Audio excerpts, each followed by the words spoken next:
Today, we have the privilege of speaking with Miss Eden Roseby Pelas, a truly inspiring individual who has overcome great challenges to achieve her dreams. Coming from a humble background, she faced many obstacles, but her determination and hard work led her to earn her degree.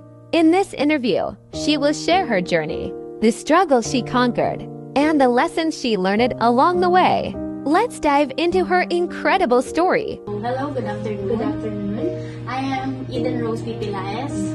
And first of all, I am a graduate of secondary education, major in social studies. Wow. And the school that I have graduated on is Biliran Province State University. So that is BIPSU. Yes, it's BIPSU. And I also lived in Nabao, Biliran, so it's just near around my area.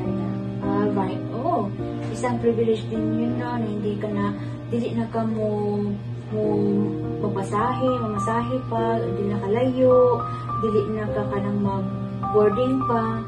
So it's a great privilege naman na. Yes, it is. Sa finances.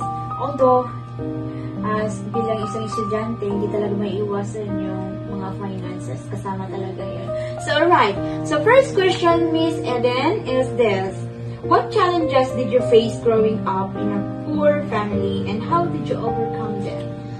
So, growing up, syempre, masinati ko na ito ang kalisod kay, syempre, nagkikan dyan ta sa pobre nga, ang atong ginikanan is pobre, so, lisod, samot na ang pag-eskwela, syempre, maibog ta sa uban, pero, nanikamot man ang ginikanan, so, na-overcome lang gihapon, unti-unti, na-overcome lang gihapon siya. So, dako jud atong ang kanang dako jud atong pasalamat sa atong ginikanan. Yes, dako jud. Right. Sila mo para pa jud ko kalimot ang quote sa ginikanan ba nga ang edukasyon mo lamang ang ikahatag sa yes. Mao na ilang permiistorya sa ako, wala sila lain nga ikahibilin sa amon kundi ang amon lang punong edukasyon. So tinuod jud na siya. Yes, tinuod jud siya noon. Okay. So kana jud nga ang edukasyon jud importante kay jud sa usa ka tawo. Kay mao jud na ang kanang imong degree, ang imong ang eskwelahan, mao jud kahatag sa atong ang ginikanan atong pag-eskwela. Alright, going to the second question, ma'am. Who or what inspired you to pursue higher education despite financial hardships? So, nagstorya man tag about sa pamilya, ginikanan, syempre sila, kaya syempre sila ang nag-isod, sila ang nalingkamot para lang makahuman. So, sila po ang nag-inspire sa ako para makahuman. Wow. Magkanaan din ko sa ang mga ginikanan. Nito siya kay, anawang mo ba mga ginikanan na, ayaw na lang mo pang eskwela, manarabaho na lang mo kay maura pang gihapon. Labi na kapag babae. Kaya ito na sila nga, ang inyong mga bana ang bubuo sa inyo ha. So, di na lang mo eskwela, manarabaho na lang mo kay bagbinyo rawan mo sa iyo.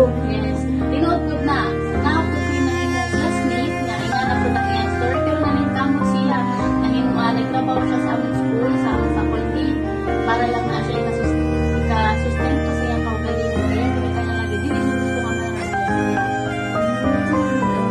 Dahil gusto rin namin sa ginagawa mo. Alright, so, iyon ang kanyang inspiration sa kanyang pag-aaral is ang kanyang pamilya. Sana ganun din kayo mga kids. Going to the third question, ma'am. Can you share a moment when you felt like giving up? Ako ba Oo naman, tanang na siguro na ay point nga feeling na to, di ka give up na ka sa kalisod sa kinabuhi, di ba? So, ang ako is nato siguro pandemic.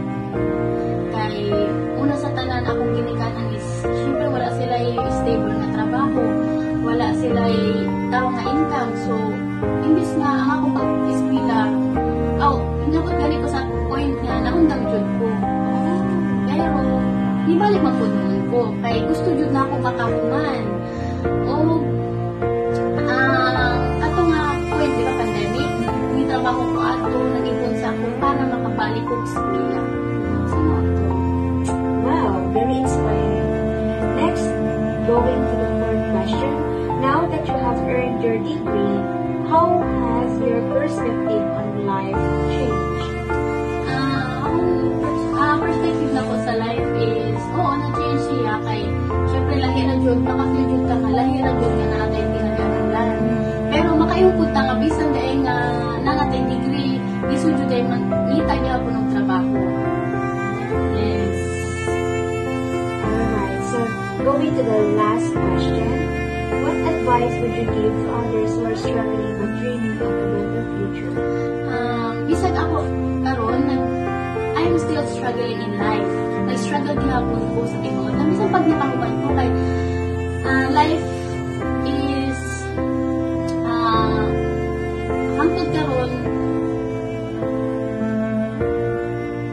hangtod karon naglisod lang gihapon ko sa kinabuhi. So mo lang giingon nga dapat maningkamot lang gihapon ta kay along the way ato lang gihapon ma-figure out ug sa atong gusto sa kinabuhi ug sa atong gusto mahitabo sa atong kinabuhi. So dapat maningkamot lang gihapon ta.